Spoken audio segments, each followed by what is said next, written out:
छत्तीसगढ़ में विधानसभा की बिसात बिछ गई है। सत्ता में काबिज होने के लिए बस्तर संभाग से होकर रास्ता जाता है। बता दें कि बस्तर की सभी 12 विधानसभा सीटों पर कांग्रेस का कब्जा है। वहीं एक लोकसभा सीट भी कांग्रेस के ही कब्जे में है। इसके बावजूद बीजेपी का बस्तर विजय का दावा सवाल कुछ अजीब सा लगता है। बस्तर में जमी जमाई कांग्रेस की सारी सीटों को एक झटके में अपने पक्ष में करना बीजेपी के लिए आसान नहीं होगा। प्रधानमंत्री नरेंद्र मोदी का दौरा और आदिवासियों को लुभाने के किए गए दावे कितने कारगर होते हैं। ऐसे में बस्तर की डगर कितनी कठिन होगी या फिर बीजेपी के रणनीतिकार उसको आसान कर लेंगे, देखिए हमारी इस खास रिपोर्ट में। आदिवासी बहुल्य बस्तर में एक बार फिर से चुनावी बिसात बिछ चुकी है। तमाम पार्टियों ने अपने अपने बस्तर की ओर रुख कर लिया है। बस्तर में सभी पार्टियां जीत का दम भर रही हैं। राजनीतिक प्रेक्षकों की माने तो भले ही बस्तर कांग्रेस का गढ़ बन चुका है और यहाँ विधानसभा की 12 और लोकसभा की बस्तर सीट कांग्रेस और कांकेर की सीट बीजेपी के कब्जे में है। इसके बावजूद भी चुनावी मुकाबला यहां त्रिकोणीय हो सकता है।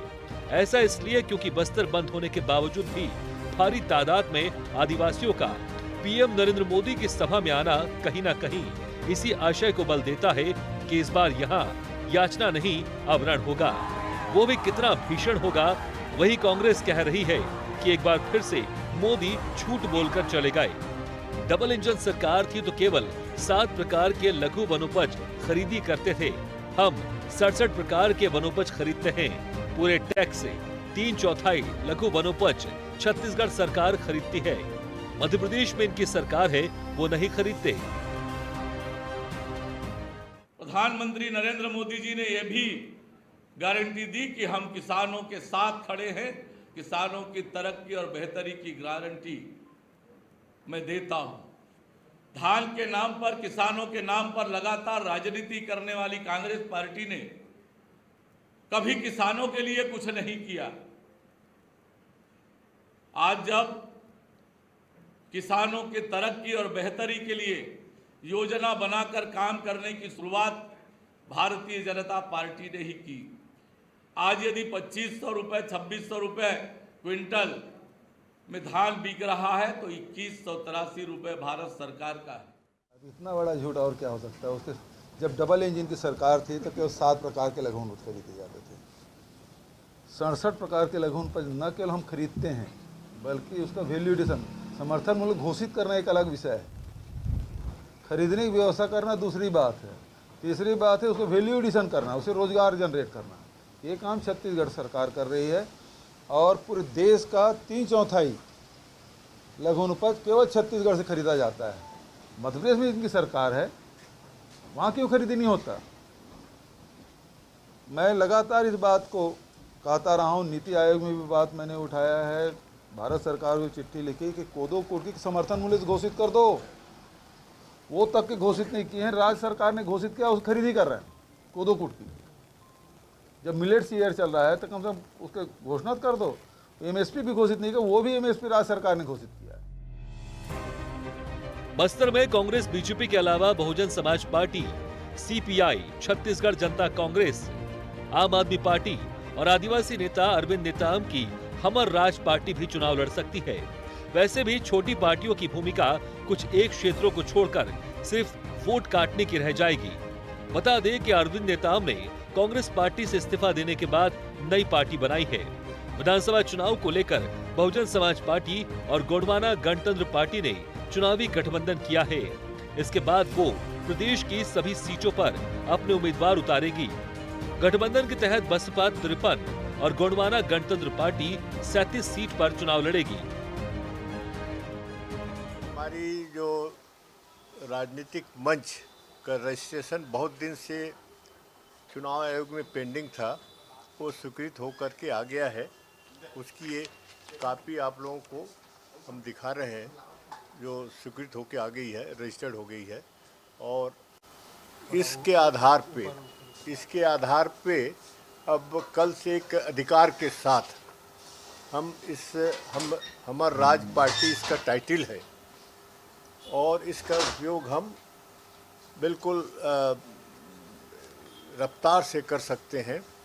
रही बात चुनाव चिन्ह की, वो 1 हफ्ता लगेंगे। उसको निर्वाचन आयोग ने कहा है कि 1 हफ्ता और लगेंगे, उसका अप्लाई करना पड़ता है। इसको देने के बाद, इस प्रक्रिया को पूरा होने के बाद, तो हमने अपनी ऑप्शन और उनकी अपनी जो स्वीकृति होगी उसका भी इंतज़ार 1 हफ्ता करना पड़ेगा। पर फिलहाल हम अपनी गतिविधि को चलाने के लिए ये हम पर्याप्त समझते हैं।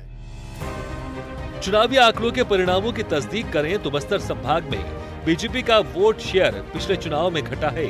साल 2003 में पार्टी 43% वोट शेयर के साथ 12 में से 9 सीटें जीती थी। 2008 के चुनाव में बीजेपी 11 सीटें जीतने में कामयाब रही, लेकिन 42% ही वोट शेयर रहा। 2013 में करीब 41% वोट के साथ पार्टी 4 सीटें जीत पाई। वहीं 2018 में पार्टी का वोट शेयर घटकर 35% और सीट केवल 1 रह गई। बाद में यहां दंतेवाड़ा के बीजेपी विधायक भीमा मंडावी की मौत के बाद यहां कांग्रेस के विधायक देवती कर्मा चुनाव जीती हैं। अभी बस्तर की सभी 12 विधानसभा सीटें कांग्रेस के पास हैं। भारतीय जनता पार्टी ने 2003 में 9 सीटों पर जीत हासिल की थी। 2008 में पार्टी ने केवल 5 चेहरों को रिपीट किया था, 7 नए चेहरे उतारे थे। 5 पुराने समेत 6 नए चेहरे चुनाव जीते थे। 2013 में 9 चेहरों को रिपीट किया और 3 नए चेहरे उतारे थे। 2018 के चुनाव में बीजेपी ने 1 ही नया चेहरा उतारा था। नए पुराने चेहरे में केवल 1 सीट पर बीजेपी जीती थी। 2003 में कांग्रेस केवल 3 सीट ही जीत पाई थी। 2008 में तीनों विधायक के साथ केवल 1 हारे हुए प्रत्याशी को मैदान में उतारा था, बाकी 8 नए चेहरे थे। 2013 में पार्टी ने 6 नए चेहरे को चुनावी मैदान में उतारा था। इसी तरह 2018 में कांग्रेस ने बस्तर में 2 नए चेहरे उतारे थे। कवासी लखमा एकमात्र कोंटा क्षेत्र के विधायक हैं जो कि लगातार चुनाव जीतते आ रहे हैं। बस्तर संभाग में सीटों की स्थिति। साल 2003 में कांग्रेस के 3 विधायक, बीजेपी के 9। 2008 में कांग्रेस के 1 विधायक, बीजेपी के 11।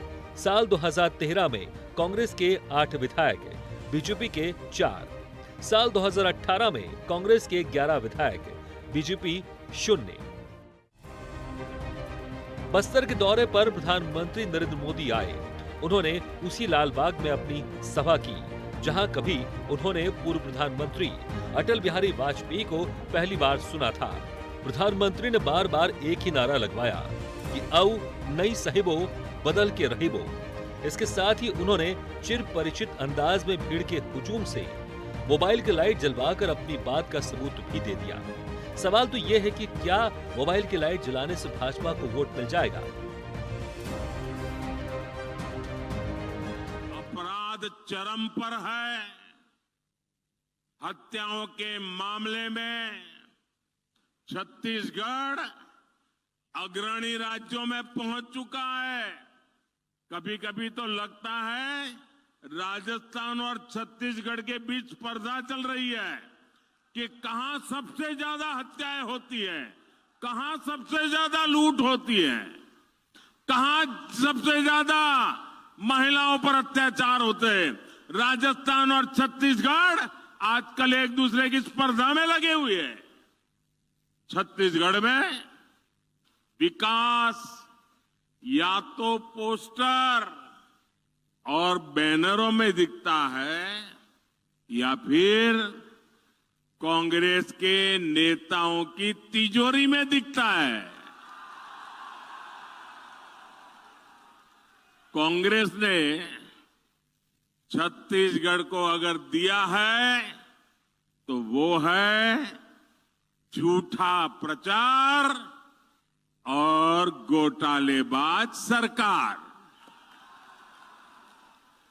झूठे प्रचार की आड़ में ये लोगों की आंख में धूल झोंकते हैं और आकंठ भ्रष्टाचार करते हैं। इसलिए आज छत्तीसगढ़ के कोने कोने से एक ही आवाज आ रही है। हर कोने से एक ही आवाज आ रही है। छत्तीसगढ़ का हर एक व्यक्ति एक ही बात कह रहा है।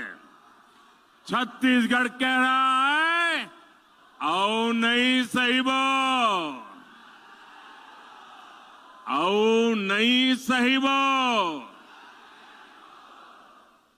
बदल के रहिबो, बदल के रहिबो, आओ नहीं साहिबो, बदल के रहिबो।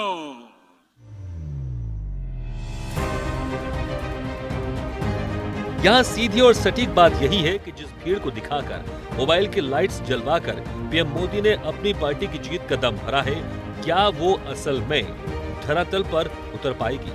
वैसे भी सियासत के गर्व में संभावनाएं रहती हैं, ऐसे में कुछ कहना सिर्फ जल्दबाजी होगा। लेकिन एक बात तो तय है कि बस्तर की टगर बहुत कठिन है।